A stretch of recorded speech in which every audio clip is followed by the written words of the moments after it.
নাচাইতে নাচাইতে আয়াতদের বাসায় চলে গেলাম দাওয়াত খেতে। আর আয়াতদের বাসায় যাই কি কি মজা করলাম, আজকের ভিডিওটা এই নিয়ে থাকবে। আসসালামু আলাইকুম, সবাই কেমন আছেন? আশা করছি সবাই অনেক ভালো আছে। আজকে আমি হোয়াইট ড্রেস পরছি, আমার কেমন জানি হোয়াইটের প্রেমে পড়ছে, মানে সাদার প্রেমে পড়ছে। আমি জানি না আগে থেকেও কি প্রেম করতাম সাদার সঙ্গে, না এখন করি জানি না, বাট এখন আজকাল কিংবা সাদা আর কালোটা আমার খুবই ফেভারিট মনে হয়। একদম পুরাটা সাদা ড্রেস পরবো, ভালো লাগবে। তো অলরেডি আমরা ভ্যান নিয়ে যাচ্ছিলাম আয়াতদের বাসায়, কারণ আমাদের বাসা থেকে আয়াতদের বাসা বেশি দূরে না, ঠিক আছে? 5 থেকে 10 মিনিট লাগবে আয়াতদের বাসায় যেতে, মোটরসাইকেলে মনে হয় 5 মিনিট লাগবে। তো অলরেডি আমরা সবাই ভ্যান নিয়ে নিলাম, আর সামনে আম্মা ছিল, ফুপু ছিল, আমি আর শাকিল পিছে বসেছিলাম ভ্যানের। হ্যাঁ, আর ভ্যানে আমি অনেকদিন পরে বসেছি। এদিকে চলে গেলাম আমার বোনের বাসা, কমান্ডার ভিলা, ঠিক আছে? অলরেডি বাসা করেছে কিন্তু এখনো পর্যন্ত রং করে নাই, বাসা কমপ্লিট হয় নাই, অর্ধেক হয়েছে অর্ধেক হয়। তার মধ্যেই আপুরা থাকে এখানে, মানে আয়াতেরা থাকে। আর এটা হলো আয়াতের মায়ের অফিস রুম, ঠিক আছে? মানে ও যেহেতু বিজনেস করে, জামা কাপড় শাড়ি ওর অনেক পণ্য নিয়ে কাজ করে, এটা ওর রুম। প্রথমে ঢুকলাম,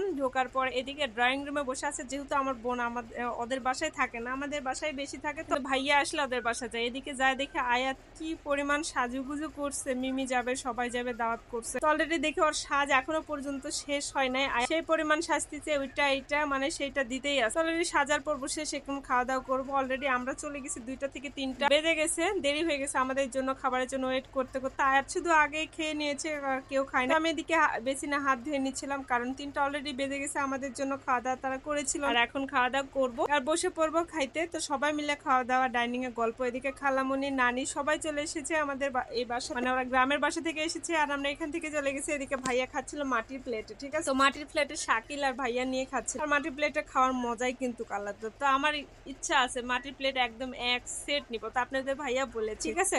তো অলরেডি আপনার মানে আমার ভাইয়া, মানে আপনাদের ভাই না, আমার ভাইয়া হাড় নিয়ে ঠেলাঠেলি করছে, মানে আয়াতের আব্বু, ঠিক আছে? দেখেন ভিতরে কি আছে এটা বের করার জন্য। হচ্ছে মাটির প্লেট একটা বাড়ি দেন, দেখেন ভেঙে যায়। তো এদিকে আর একটা রুমে দেখছি অগোছালো হয়ে আছে, মানে রুমে বাসায় না থাকলে যা হয়, ভাইয়া আসলে যা থাকে, না ছাড়া থাকে না এভাবে। তো অলরেডি আয়াত চলেছে, আয়াতের মন খারাপ, কারণ আয়াতের সাথে কেউ কথা বলছে না। আর এদিকে দুর্ঘটনা ঘটিয়ে গেছে, মানে দই পড়ে গেছে হাত থেকে, দেখেন কি অবস্থা। এদিকে দই পড়ে গেছে, এখন কি করার আছে, কিছু করার নাই। তো এদিকে সবাই মিলে লুডো খেলছি, আর আমাদের একটা স্বভাব কি জানেন, সবাই যদি এক জায়গায় হই, আমরা আগে পাল্লা পাল্লি লুডো খেলি। এত পরিমাণ লুডো খেলা পছন্দ করি আমরা সব। দেখেন আমার ভাই, আমি, দুলা ভাই এবং আমার খালাতো ভাই বসে গেছে, আর আমি যেখানে খেলা সেখানে মজা। আর মজা ছাড়া কি মানুষ বাঁচে নাকি? হ্যাঁ, আর আমি যেখানে যাই সবসময়ের জন্য আমি মনে করি পরবর্তীতে এই দিনটা পাবো কিনা আমি সেটা জানি। তো এই জন্য যেদিন যাই সেদিন কখনোই ফিরে আসে না, এই জন্য যেদিন আসবে সেদিন সেভাবে উপভোগ করতে হবে।